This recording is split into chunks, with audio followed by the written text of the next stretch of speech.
Today I'm so honored to be speaking with Mike Schreiner, leader of the Ontario Green Party. Mike, you and I have talked at Queen's Park before about how methane-fired electricity generation is on track to be 25% of our electricity by 2030. But the IPCC says no new oil and gas is compatible with limiting warming to 1.5 Celsius. Check out our talk in the link below.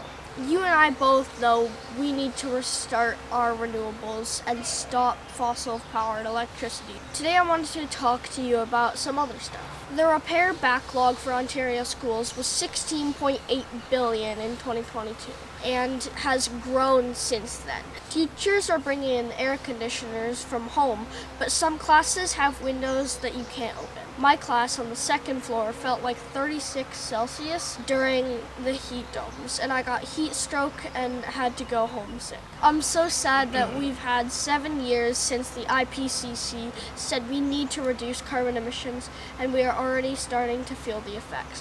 What can we do to make change here in Ontario?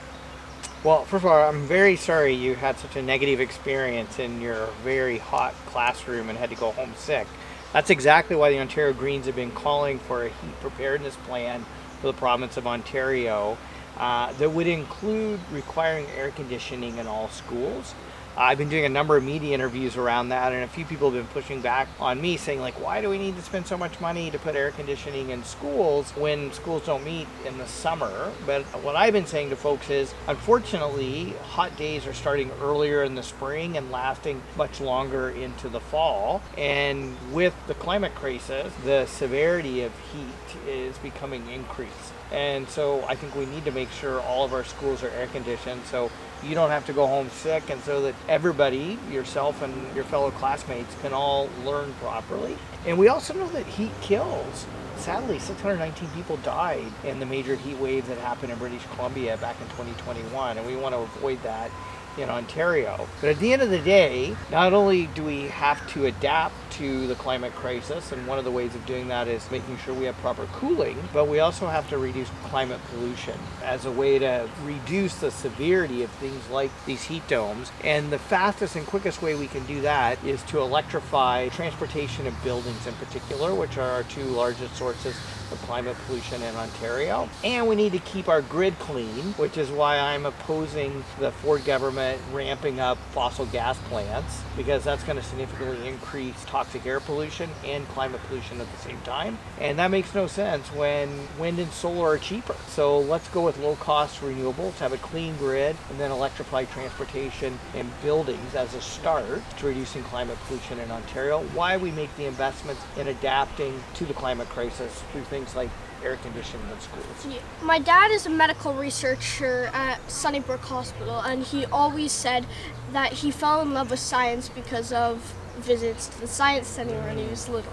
It seems like when Doug Ford says for the people, he doesn't mean the almost 76,000 letters from regular Ontarians to Doug Ford asking him to reopen the science center. Yeah, so I definitely am pushing the Ford government to repair and reopen the Ontario Science Centre. I feel for all the families who had signed their children up for summer camps at the Science Centre this summer, who have plans to visit the Science Centre, who had annual passes to the Science Centre, all that being taken away. So Doug Ford can legitimize, I guess, or try to, his $650 million investment in a parking garage for a Ford-owned luxury spa at Ontario Place. And also the fact that when you talk about the wealthy, well-connected insiders who are friends with Doug Ford, one of them owns a bunch of property right across from the Science Centre, and I think he's probably wanting to maximize the value of his property.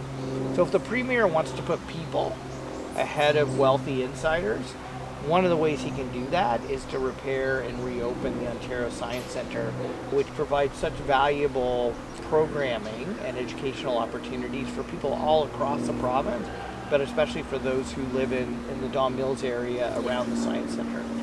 Forest fires started early this year. There have been already 127 fires, and it's only the beginning of June.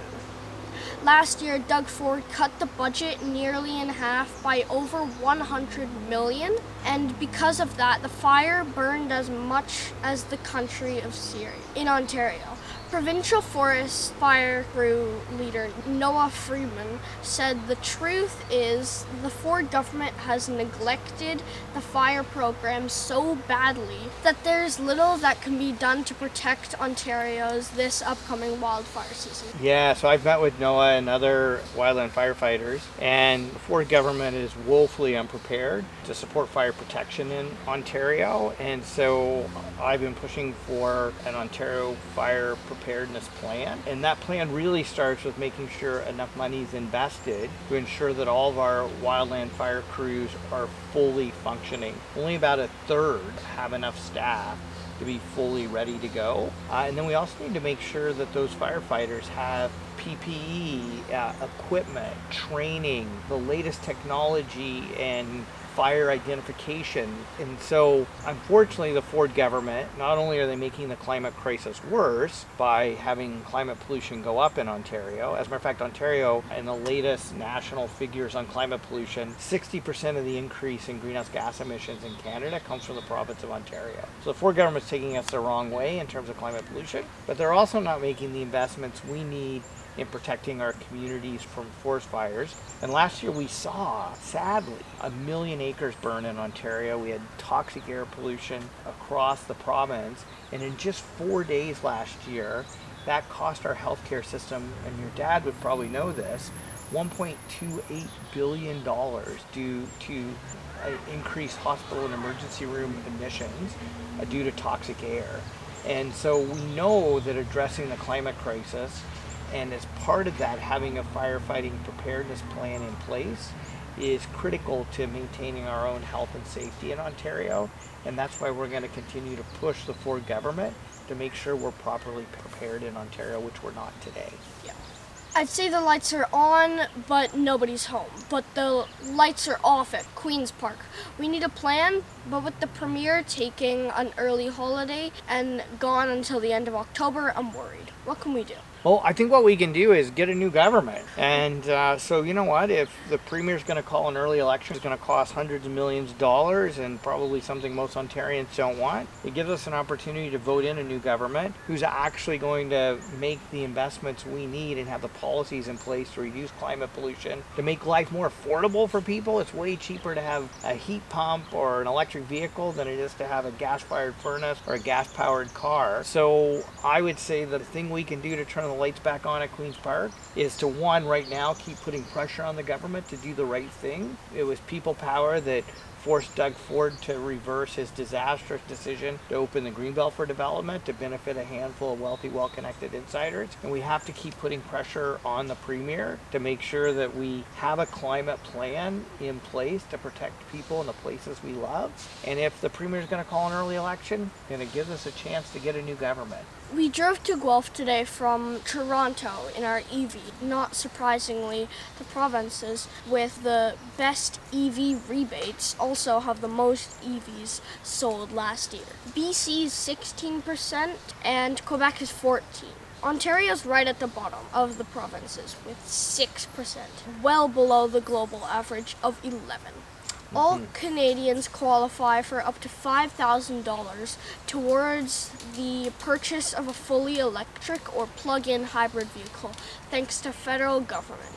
Is there any way Ontarians can get the Ontario government to help increase our rebates so we can get more EVs on the road? Yeah, well, I would say we're facing an affordability crisis in Ontario, and the average EV driver saves $3,000 a year on fuel costs versus somebody driving a gasoline-powered car. So one of the things we can do is tell Doug Ford, make EVs more affordable for people. The EVs that we want to make in Ontario and the provincial government's investing in electric vehicle manufacturing, we want Ontarians to be able to afford to drive those EVs so they can make life more affordable for them. And so I'm going to be continuing, and the Ontario Greens are going to be continuing to put pressure on Doug Ford to have a climate affordability plan that will make EVs more affordable and ensure we have the charging infrastructure we need across the province. So when you do drive your EV to Guelph, and if you need to stop and charge, there'll actually be a place where you can stop and charge. And when you say Ontario's last in EV sales, unfortunately, Ontario seems to be last in a lot of important things. Funding for healthcare, funding for education, EV vehicle adoption, like the list goes on. And unfortunately, the one thing that we're tops in is climate pollution. So we need a government in Ontario that's going to take the affordability crisis seriously. And one of the ways to do that is to make electric vehicles more affordable for people so they can save money. And another way to do that is we need a government that's going to take the climate crisis seriously. Yeah. 71% of Ontarians are worried about climate change, but say their top worry is inflation. But the science journal Nature put out a paper this year saying that inflation is being made worse by climate change. Doug Ford hinted at having an early election, while everyone is still blaming the federal Liberal Party for everything. He's a climate denier who spent over $230 million to cancel green initiatives his first day on the job. He called the Green Belt a scam. He hired a noted climate denier as an expert witness to defend his climate plan in a landmark court case against 7 youth plaintiffs, including my friends Sophia and Zoe, who were saying that the Ford government's climate plan fails to protect kids today. And in the future, the UK Green Party got 4 seats last night. What is the best way to get a government who cares about the environment? Well, I would say that we need people to really engage and mobilize in politics to vote for candidates like Green Party candidates who take the climate crisis seriously and are going to be honest with people about what we need to do to actually address the climate crisis. I'm proud to say I'm the only MPP at Queen's Park who voted against Doug Ford's motion to support the Line 5 pipeline. Myself and Ashlyn Clancy have been the only MPPs at Queen's Park voting against Doug Ford motions against pollution pricing and climate action. And so we need to start electing MPPs from whatever party who are going to take the climate crisis seriously.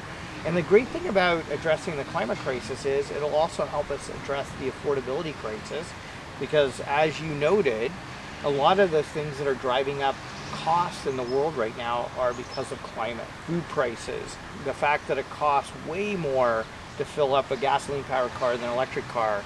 You can save money by having a heat and cooling pump, which is cheaper than having a gas furnace with an air conditioner. So there are a lot of ways that we can reduce climate pollution and make life more affordable for people.